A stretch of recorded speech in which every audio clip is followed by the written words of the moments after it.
창세기 3장 7절부터 14절 말씀을 보겠습니다.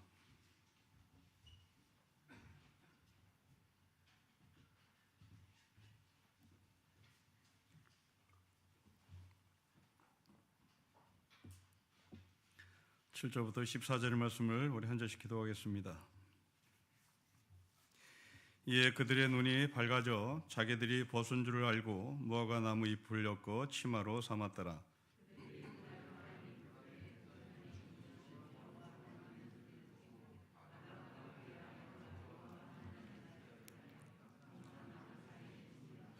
여호와 하나님이 아담을 부르시며 그에게 이르시되 너가 어디 있느냐?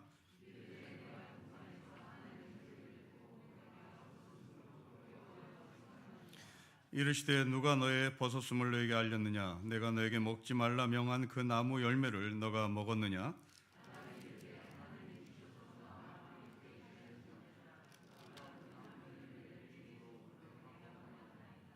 여호와 하나님이 여자에게 이르시되 너가 어찌하여 이렇게 하였느냐? 여자가 이르되 뱀이 나를 꿰므로 내가 먹었나이다. 여호와 하나님이 뱀에게 이르시되 너가 이렇게 하였으니 너가 가진 모든 가축과 들의 모든 짐승보다 더욱 저주를 받아 배로 다니고 살아있는 동안 흙을 먹을지니라. 아멘. 뱀이 사람을 유혹했습니다. 그러니까 유혹한 방법은 하나님의 말씀을 왜곡하거나 하나님의 말씀을 뒤집었습니다. 하나님께서는 동산에 있는 모든 나무의 실과를 먹으라고 말씀했습니다. 그러나 뱀은 모든 실과를 먹지 말라고 했냐라고 질문을 합니다. 또한 하나님은 이 열매를 먹었다가는 정말 죽는다라고 말씀했습니다. 그러나 뱀은 진짜 죽지 않는다라고 뱀은 이 사람에게 접근해서 하나님의 말씀을 뒤집었습니다. 이것은 뱀만 그렇지 않습니다. 사람도 그러했습니다. 하나님께서 동산에 있는 모든 나무의 실과를 다 먹고 그 중에 하나를 먹지 말라고 말씀했습니다. 그런데 하와는 먹지도 말고 만지도 말라라고 하는 이 만지도 말라라는 자신의 이야기를 덧붙입니다. 그것만이 아닙니다. 하나님께서는 진짜 죽는다고 말씀했습니다. 그러나 여자는 죽을지도 모르겠다. 설마 죽이겠어? 자신의 이야기를 덧붙입니다. 하나님의 말씀을 정확하게 알지 못했던 여자는 하나님의 말씀을 왜곡시키는 뱀의 유혹에 넘어간 것입니다. 여러분, 예수님도 이와 똑같은 시험을 당합니다. 예수님이 40일 동안 금식을 하시면서 사단의 유혹을 받습니다. 사단에게 유혹을 받은 유혹은 총 3가지입니다. 돌을 떡을 만들어 먹어라. 소위 경제의 권력을 네가 손에 쥐라는 얘기입니다. 두 번째로 성전 꼭대기에서 내려라. 그러면 천사가 받을 것이다. 소위 종교 권력을 네가 손에 쥐라는 얘기입니다. 천하만국의 모든 것들을 다 보여줍니다. 그리고 네가 이것을 다 가질 수 있다라고 얘기합니다. 소위 정치 권력을 손에 쥐라는 얘기입니다. 경제 권력, 종교 권력, 정치 권력을 손에 쥐면 이것은 세상의 왕이 되는 것이고 하늘의 왕이 되는 것이고 하늘과 땅의 모든 권세를 줄 수 있는 실제적인 존재가 되는 겁니다. 이때 이 사단이 예수님께 유혹하는 두 번째 종교 권력을 유혹하는 접근 방법이 참 재밌습니다. 마태복음 보면 사단은 시편 91편을 인용합니다. 사단도 하나님의 말씀을 알고 있었다는 얘기입니다. 사단이 시편 91편을 인용하며 당신이 종교 권력을 갖기를 바란다. 당신이 종교 권력을 가질 수 있다라고 접근합니다. 그런데 예수님은 이 3가지의 유혹을 이기는 방법이 한결같습니다. 기록되었을 때, 기록되었을 때, 기록되었을 때. 첫 번째, 경제 권력을 네가 손에 쥐라고 사단이 요구했을 때 예수님은 기록되었을 때, 여기서 이 기록되었을 때는 구약을 말합니다. 두 번째 종교 권력을 손에 쥐라고 유혹할 때도 기록되었을 때, 세 번째 정치 권력을 손에 쥐라고 유혹했을 때도 기록되었을 때 구약을 인용하며 사단을 물리칩니다. 이 사단을 물리치자 천사가 예수님께 찾아와서 예수님께 수종을 들었다. 이것이 예수님께서 광야에서 유혹을 받았던 유혹의 결론입니다. 여러분, 우리가 알아야 할 메시지는 바로 말씀을 정확히 알고 있느냐는 질문입니다. 여러분, 하나님의 말씀을 어설프게 알았다가는 우리는 신천지에게 넘어가는 거죠. 정확하게 말씀을 아는 훈련을 하지 않으면 우리는 이 사단과 같은 존재에게 넘어가는 겁니다. 사단도 시편 91편을 인용했습니다. 예수님은 이 사단의 유혹에 한결같이 기록되었을 때 하나님의 말씀을 토시 하나 틀리지 않고 정확하게 알았던 예수님은 사단을 향해서 반응을 하고 그 사단의 유혹에 넘어가지 않습니다. 설교를 준비하면서 이 목사인 저는 이 세 가지 유혹 중에서 어떤 유혹이 제일 달콤할까를 생각해 봤습니다. 나의 약한 고리는 빵일까? 나의 약한 고리는 종교 권력일까? 나의 약한 고리는 정치 권력일까? 저는 이 세 가지를 다 가져보지 못해서 뭐가 좋은지는 잘 모르겠습니다. 그러나 아무래도 목사인이 종교 권력이 손에 쥐어지면 이 종교 권력으로 어떻게 할까를 생각해 봤습니다. 여러분, 특별히 저는 신림교회도 29년 차 사역을 합니다. 저로서는 내 말이 곧 하나님의 말씀이라고 둔갑될 위험성이 있죠. 29년 동안 한 번도 실수를 하지 않았습니다. 한 번도 어려움이 겪은 적이 없습니다. 그러니 여러분들은 저를 신뢰합니다.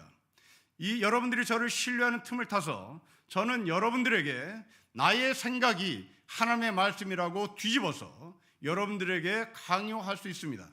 그리고 여러분들은 이 하나님의 말씀을 모를 때에 목사니까 29년 동안 큰 어려움이 없었으니까 29년 동안 사고치지 않았으니까 우리는 저 사람의 인격을 신뢰하니까 우리는 저 사람의 삶을 인정하니까 우리는 저 사람의 말을 따라가면 돼 라고 얘기했다가는 여러분들은 큰 코 다친다는 사실을 기억하셔야 됩니다.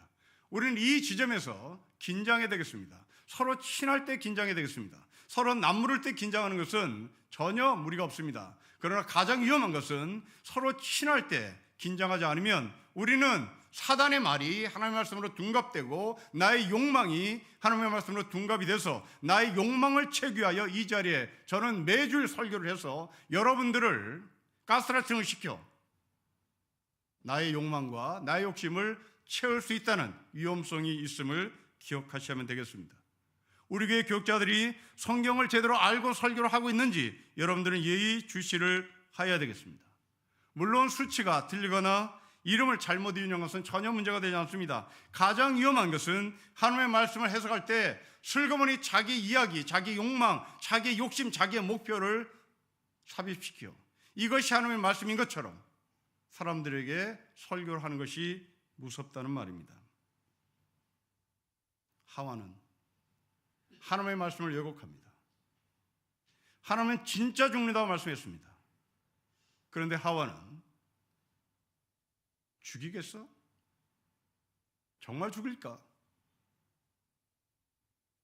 하나님의 말씀을 의심하고 하나님의 말씀을 신뢰하지 않습니다. 여러분이 40일 금식 기도를 한다고 했을 때 누군가가 예수님에게 제안하신 것처럼 여러분에게 그런 유혹이 다가온다면 어떻게 이길 수 있는지를 생각해 보십시오. 나의 의지 아닙니다. 나의 경험 아닙니다.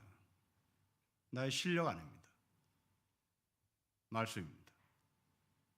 우리는 그 말씀을 알아야 된다는 사실에 다 동의합니다.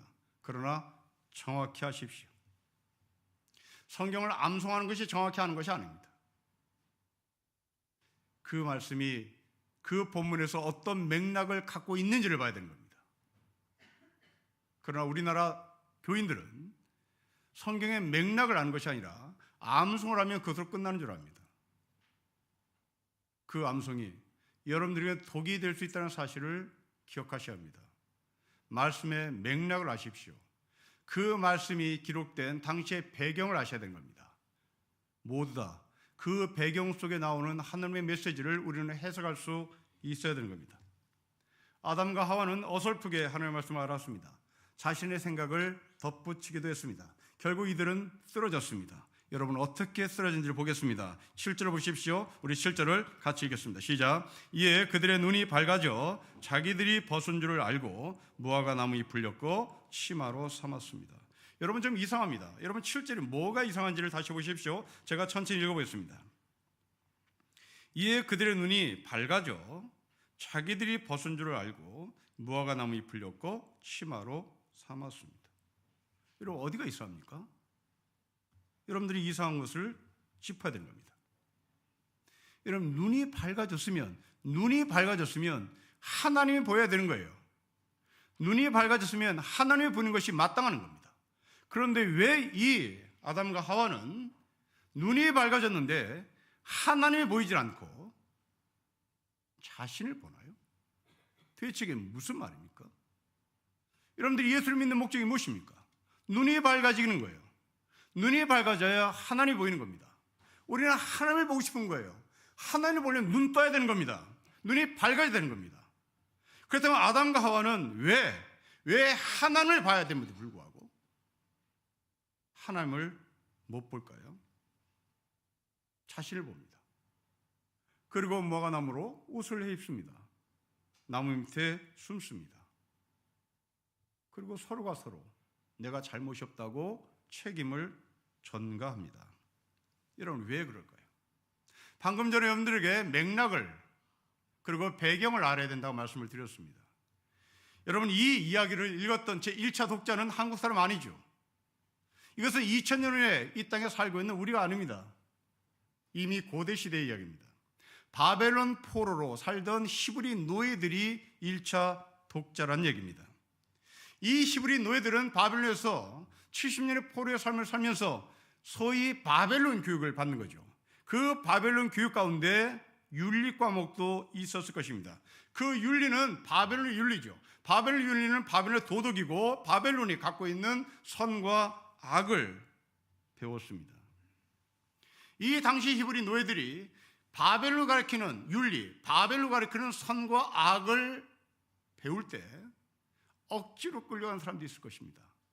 아니면 자발적으로 열심히 배우기를 원했던 사람이 있을 겁니다. 여러분 이 아담과 하와는 당시에 바벨론 교육을 받은 바벨론의 선과 악을 배우라고 바벨론이 명령했을 때 억지로 배운 사람일까요? 자발적으로 배운 사람일까요? 그렇습니다. 자발적으로 배운 사람이죠. 자발적으로 바벨론의 윤리에 참여했습니다. 도덕 공부에 참여했습니다. 그리고 바벨론의 선과 악을 배웠습니다. 그 선과 악을 배우고 시험을 봤더니 하나님이 보여야 되는데 하나님이 보이는 것이 아니라 발가벗은 자기가 보였던 거죠. 여러분 일제강점기 때 일본의 윤리, 일본의 도덕을 배우라고 강요했습니다. 자발적으로 공부한 사람, 억지로 공부한 사람, 자발적으로 공부한 사람, 일본의 윤리를 있는 힘을 다해서 배웠습니다. 시험을 봤습니다.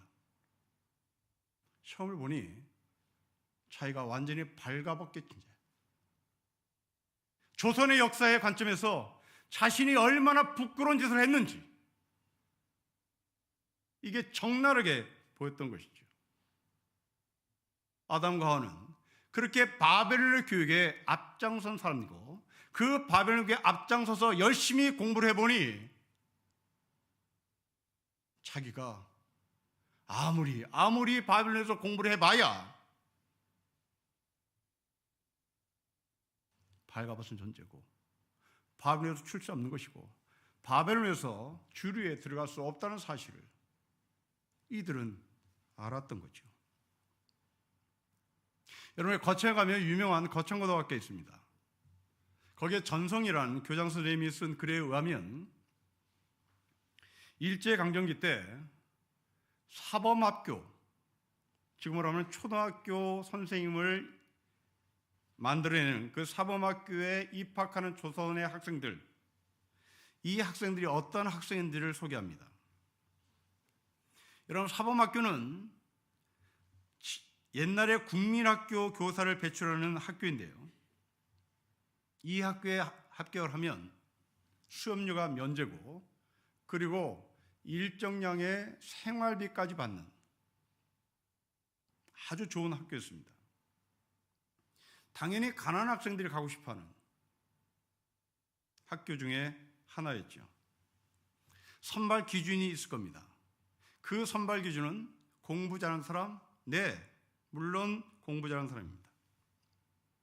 그러나 공부 잘하는 사람이 사범학교에 가지 않습니다.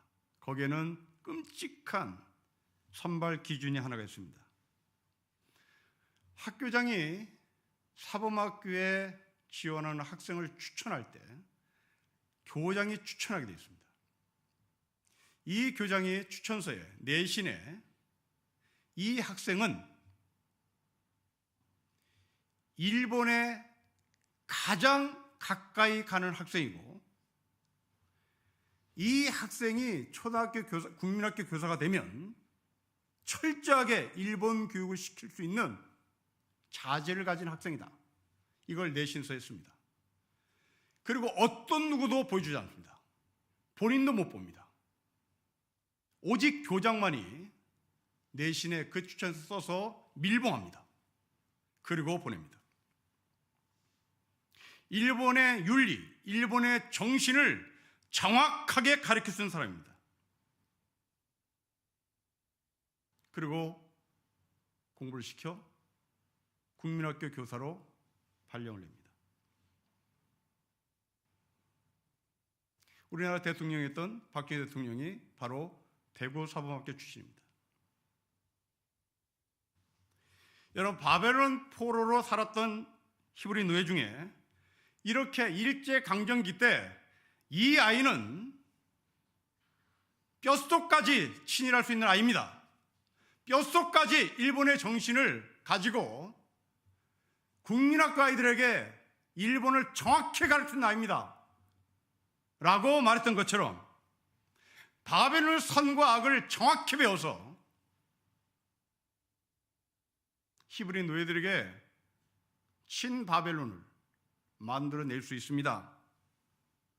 그렇게 적극적으로 선과 악을 배우는데 참여했을 사람이 있었을 것입니다. 그런데 결과는 이 바벨론의 지식이 아담과 하와에게 기쁨을 가져다 준 것이 아니라 부끄러움을 가져다 줬습니다. 창피함을 가져다 줬습니다. 여러분, 이 땅에 우리나라의 지식인들을 보는 것 같죠? 남들이 부러워하는 학교를 나왔습니다. 그렇게 실력 있는 사람들이 겨우 한다는 게 바벨론의 앞잡이로 살고 있는 거죠. 일본의 판사, 일본의 검사, 일본의 경찰, 일본의 선생, 그런 수치스러운 삶을 살았습니다. 적극적 친일한 사람들, 이 사람들은 어떻게 그 다음 삶으로 연결될까요? 여러분 7절 말씀을 다시 보십시오. 무화과 나무로 옷을 만들었습니다. 내가 부끄럽다, 내가 잘못했다 나라고 하고 나오질 않습니다. 자신의 치부를 감춥니다. 여러분, 일제강점기 때 적극적 친일한 사람들 보십시오. 그들은 부끄러운지 압니다. 부끄러운지 아는데 그 부끄럽다는 것을 내가 잘못했습니다라고 말하지 않습니다. 그걸 덮어요. 어떻든 숨깁니다. 독립을 했더니, 해방이 됐더니 해방 그 다음날 친일 경찰이 독립군으로 휙 바뀌어버립니다. 군사독재 시대에는 독재의 앞잡이가 되어 내가 나라를 사랑한 것이 이런 것이더라고 사람들 앞에 외칩니다. 선량한 시민을 간첩으로 잡아 빨갱이라는 올가미를 씌웁니다. 나는 이렇게 나라를 사랑한다고 얘기하죠. 일제강점기 때는 친일했던 사람이 이제 독재의 앞잡이가 되고 빨갱이의 앞잡이가 되고, 그러자 민주화가 되니 어쩔 수 없었다 이렇게 항변합니다. 그게 그때 나는 나라를 사랑하는 일인 줄 알았다라고 얘기합니다. 거짓말이죠. 여러분, 일제강점기 때 일본을 앞잡이로 지냈던 사람이 어떻게 나라를 사랑하는 것이 이 방법이라고 생각할 수 있었겠습니까? 그건 거짓말이죠. 무화과나무로 옷을 만들어 입는 형국입니다. 우리 이런 사람을 표리부동한 사람이라고 얘기하죠. 벌거벗은 임금입니다. 남들은 다 아는데 자신만 모릅니다. 아니, 알아도 무화과나무로 옷을 해 입는 그런 가짜들입니다. 자, 이런 문제를 어떻게 해결할까라는 질문이 나오죠. 여러분, 어떻게 해결해야 합니까? 숨지 말아야 되는 겁니다. 알몸을 인정해야 되는 거예요. 알몸이란 자신의 정체성이 사람들한테 드러나고, 이제 나는 알몸이니 나에게 도움이 필요합니다. 자신의 한계를 인정해야 되는 겁니다. 여러분, 인간은 남의 도움을 필요로 하면서 사는 존재예요.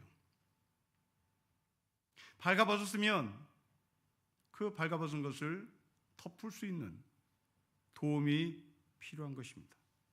그런데 인간은 무화과나무로 스스로 자신의 치부를 감출 수 있을 것이라고 생각했습니다. 여러분, 믿음의 선배들이 갖고 있는 공통점이 무엇입니까? 자신의 한계를 항상 인정해요. 모세를 보십시오. 사도행전 7장에 보면 스데반은 모세를 한껏 올립니다. 모세가 애굽 사람의 모든 지혜를 배워 그의 말과 하는 일들이 능했다라고 설교합니다. 대단히 높은 사람, 대단히 엘리트였다라고 설교하죠. 그런데 우리가 알다시피 정작 모세는 자신은 말을 할 줄 모르는 사람이라고, 어눌한 사람이라고 자신의 한계를 인정합니다. 이게 믿음의 사람들의 공통점이에요. 이사야 선지자를 보십시오. 화로다 나 망했다. 자신의 한계를 인정합니다. 물론 그들은 실력 있는 사람입니다. 그러나 내가 실력 있다고 말하지는 않아요. 항상 낮춥니다. 항상 자신의 한계를 인정을 해요. 여러분, 연세대학에서 고전을 가르치는 선생님이 쓴 글을 보니 홍길동전과 전우치전을 비교하는 글을 봤는데요. 여러분, 홍길동은 서자로 태어났지요. 사회 구조상 출세길이 막힌 사람입니다. 그런데도 이 사람은 끊임없이 정말 약자의 편에 서서 자신의 삶의 길을 개척해 나가요.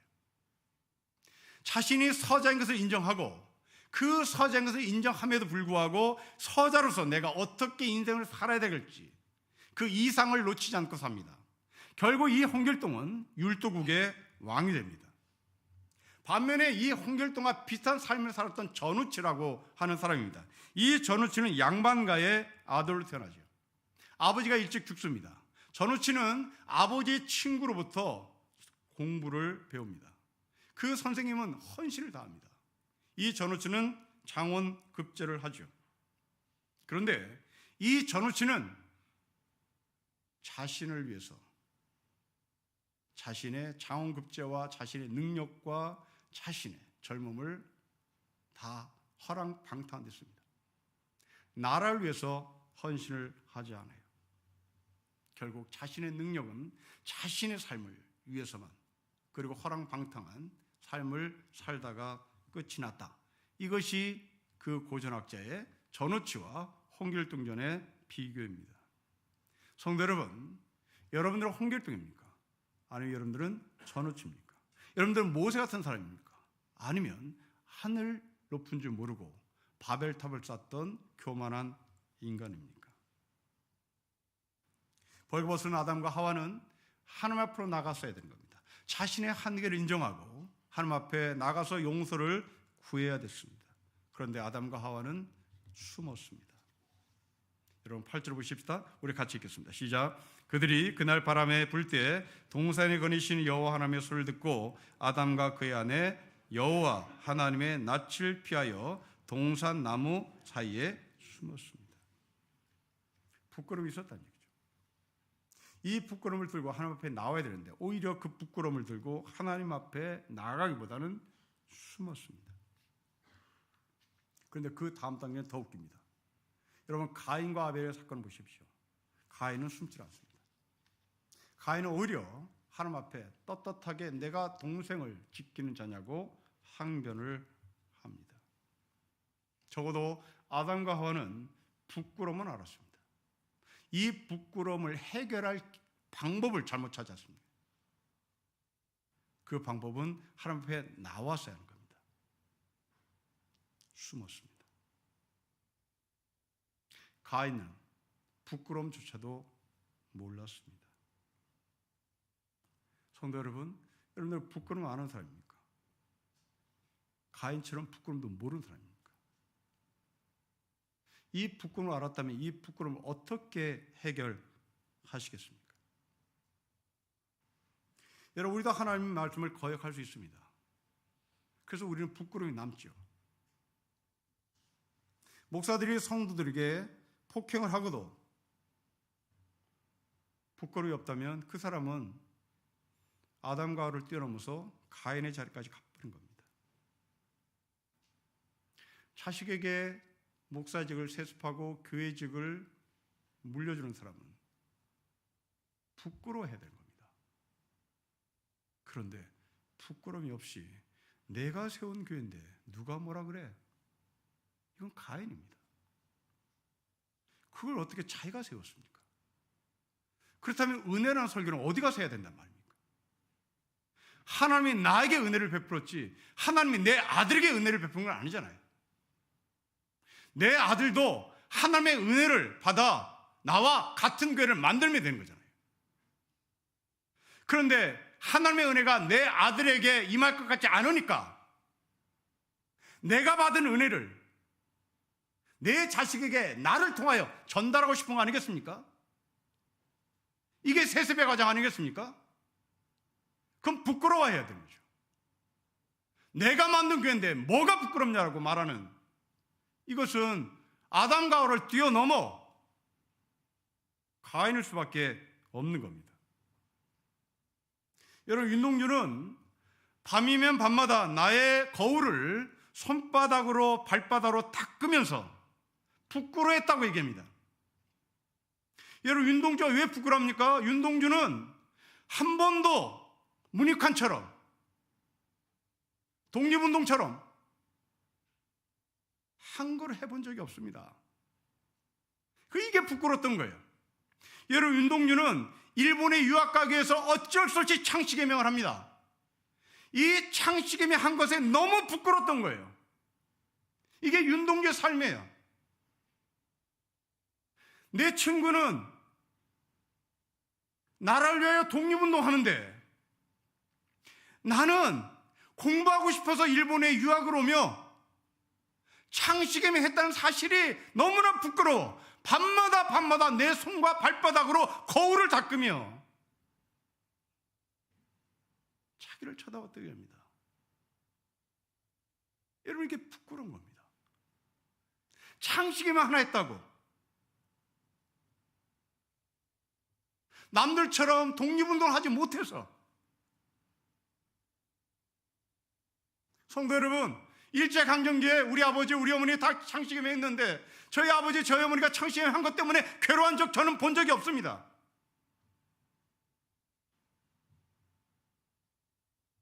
이게 윤동주예요. 여러분, 이런 의미에서 외교 무대에 나가서 실수를 한 대통령은 정말 부끄러워야 되는 겁니다. 그 유엔나라는 나라에 가서 대통령이 한 말은 전혀 도움이 되지 않습니다. 개인의 인격에도 도움이 되지 않습니다. 나라의 경제에도 도움이 되지 않습니다. 외교에도 전혀 도움이 되지 않습니다.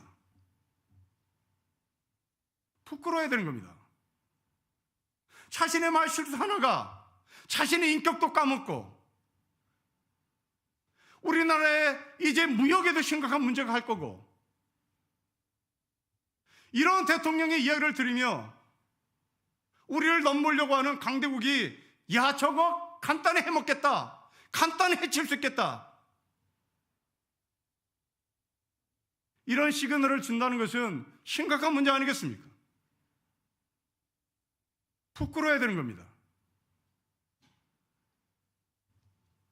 그러나 아담과 하와는 그 부끄러움을 하나님 앞에 나와 함에도 불구하고 오히려 하나님의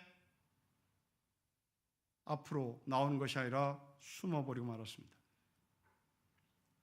하나님이 아담에게 너 어딨냐고 묻지요. 여러분 9절 보십시오. 우리 9절 같이 읽겠습니다. 시작. 여호와 하나님이 아담을 부르시며 그에게 이르시되 너가 어디 있느냐고 얘기합니다. 여러분 동산의 주 무대는 하나님이십니다. 동산은 주인의 하나님입니다. 어디 숨을 데 없어요. 탈락한 거 아닙니다. 탈락한 거 아니에요. 그냥 동산에 있는 거예요. 숨어봐야 거기서 거긴 겁니다. 여러분 시편 139편에 내가 주의 영을 떠나 어디로 가며 주의 앞에서 어디로 피하리까? 내가 하늘에 올라갈지라도 거기 계시며 스올에 내 자리를 펼지라도 거기에 계시니이다. 내가 새벽 날개를 치며 바다 끝에 가서 거주할지라도 거기서도 주의 손이 나를 인도하시며 주의 오른손이 나를 붙드신다라고 고백합니다. 갈 데 없습니다. 그런데 아담과 하와는 숨었다. 여러분 이것은 두더지가 머리만 박은 거죠. 꽁이 겁먹었을 때 머리만 박은 겁니다. 하나님은 이 사람들을 찾으러 나섭니다. 여러분 에덴 동산은 하나님이 주인이십니다. 거기서 숨어봐야 갈 데 없습니다. 나와야 되는 겁니다. 하나님은 지금 여러분들을 찾고 계실지도 모릅니다. 엘리야를 보십시오. 동굴 안에 있던 엘리야에게 하나님이 찾아가십니다. 그걸 나오라고 얘기합니다. 나오라고 얘기해요. 나오질 않습니다. 하나님의 엘리야에게 밥을 먹입니다. 그리고 나오라고 얘기합니다.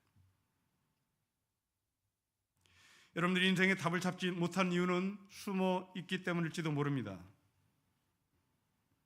여러분 나오십시오. 숨지 말고 나오세요. 우울증에 걸린 분들 의사가 하는 말입니다. 나오세요라고 자꾸 얘기하잖아요.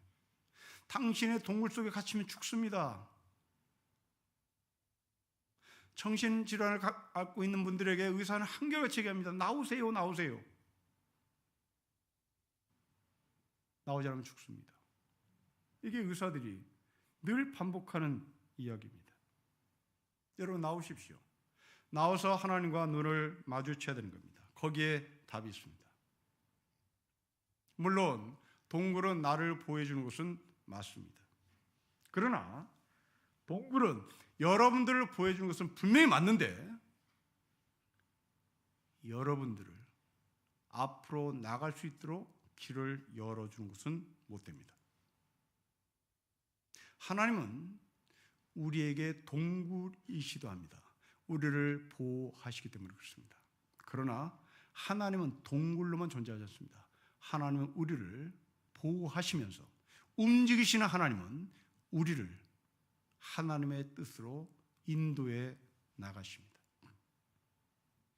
여러분들은 자녀들에게 동굴의 역할을 감당하는 부모의 삶을 살고 계실 것입니다. 그러나 여러분들이 동굴의 부모로 존재했다가 하는 자녀들은 마마보이가 된 겁니다. 동굴의 부모가 아니라 동굴의 부모가 동시에 움직여야 되는 겁니다. 어디를 향해서요? 믿음의 주요 온전히 계신 예수님을 바라보면서 움직여야 되는 겁니다. 돈을 쳐다보고 앉아있으면 돈 안에 갇히는 거죠. 권력을 쳐다보면 그 권력 속에 갇히는 겁니다. 우리 하나님은 움직이시는 하나님이십니다. 여러분들은 움직이는 아버지 어머니가 되어야 되는 겁니다. 하나님의 뜻을 향해서 걸어가는, 움직이는, 그 안에서 보호받는 여러분의 자녀들은 분명히 하나님의 뜻을 향해서 걸어가는 자녀가 될 것입니다. 숨지 말고 나오십시오. 하나님께 내 문제를 고하셔야 됩니다. 물론 하나님 앞에 우리가 나오는 것은 굉장히 어렵습니다. 그래서 하나님은 우리를 찾아오십니다. 그리고 대화합니다. 너 어디 있느냐? 너 어디 있었냐? 너 어디 있었냐고 묻습니다. 여러분 이것을 교육하기 위해서는 삼파수라고 얘기합니다. 소크라테스가 고안한 발명한 교육 방법입니다. 묻고 질문하고 묻고 질문하는 겁니다. 이 삼파수는 아이를 받는 그 삼파를 말합니다. 그 삼파는 아이를 해산하는 산모 앞에 끊임없이 질문합니다. 왜냐하면 정신줄을 놓으면 죽으니까요. 고대 시대의 산파는 끊임없이 산모에게 말을 거는 존재입니다. 정신을 똑바로 차리고 아이를 낳지 않으면 정신을 놓는 순간 둘 다 죽기 때문에 그렇습니다. 하나님은 그 방법을 쓰십니다. 정신줄을 놓지 말자. 너와 나는 대화하자. 너와 나는 대화하자. 하나님은 아담에게 찾아갑니다. 여자에게 찾아갑니다. 남자는 여자에게 책임을 떠넘깁니다. 여자는 뱀에게 책임을 떠넘깁니다. 여러분, 이것이 당시 바벨론에서 선과 악이라는 공부를 배웠던 바벨론의 엘리트 시브리 노예들입니다. 똑같죠. 우리나라 이완용을 보십시오. 이완용이 나라를 팔아먹었습니다. 왜 나라를 팔았냐 물었습니다. 그때 이완용은 고종에게 책임을 넘겼습니다. 고종이 허약해서. 고종이 허약해서. 똑같습니다. 히브리 노예, 당시에 바벨론에서 공부를 했던 엘리트들에게 지식인에게 물었습니다. 너 왜? 그러자 여자가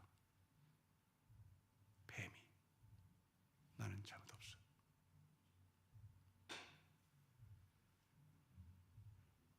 독재 때 독재 아부했던 독재 부역했던 지식인에게 묻습니다.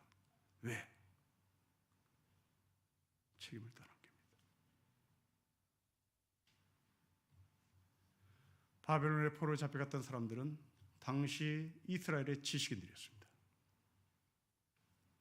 선과 악, 이것은 지식인들이 더 잘 알 거라고 생각하는 것이 우리의 상식입니다. 그러나 그들은 선과 악을 아는 존재가 아니라 바로 책임을 떠넘기는 존재였습니다. 이런 인간에게 하나님은 찾아오셨습니다.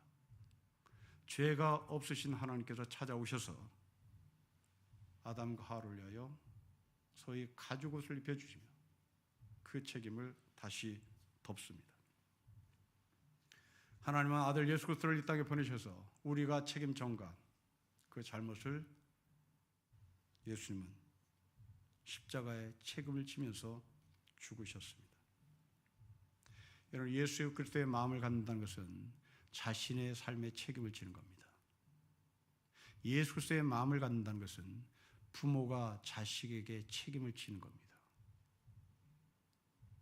예수 그리스도의 마음을 갖는 목사라는 것은 바로 성도들의 영적인 책임을 져야 하는 존재입니다. 성도 여러분, 여러분들이 여러분 삶에 책임지는 것은 바로 십자가에 계신 예수 그리스도를 본받은 것입니다. 이제 그 책임을 여러분 개인의 삶을 뛰어넘어 여러분 가족, 교회, 그리고 이 나라 공동체 책임지는 한 사람으로서 이 땅에서 주 예수 그리스도의 이름으로 살기를 주 이름으로 축복합니다. 기도하겠습니다. 하나님 아버지, 아담과 하와가 숨습니다.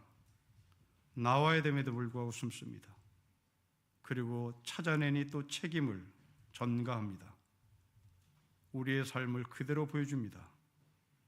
힘들 때 나오게 해주십시오. 부끄러울 때 나오게 해주십시오. 죄를 졌을 때 나오게 해주십시오. 그리고 하나님 앞에 무릎 꿇고 용서를 구하게 해주십시오. 우리 스스로 책임을 지지 못할 때 아버지 하나님은 우리의 삶까지도 책임을 지시는 나의 아버지인 것을 다시 한번 알게 되었으니 나의 삶을 책임지시는 하나님께 의지하는 우리 모두가 되게 하여 주십시오. 주 예수 그리스도의 이름으로 기도합니다. 아멘.